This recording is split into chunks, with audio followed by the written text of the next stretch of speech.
Magandang hapon po sa inyong lahat.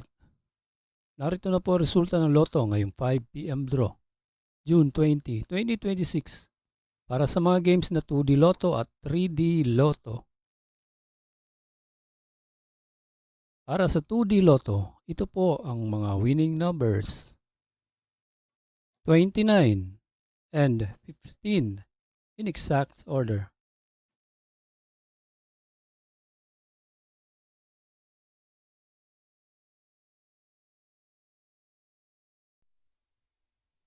Kung bago ka pa lang sa aking channel, pwede kang mag-like, share, at subscribe para updated kayo sa mga PCSO lottery results araw-araw. At para sa 3D Lotto, ito po ang winning combination: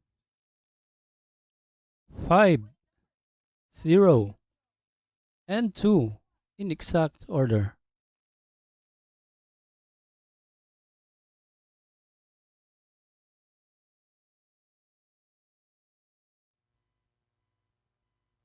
Salamat po sa panonood ng Lotto Results Today by Mr. Wi-Fi.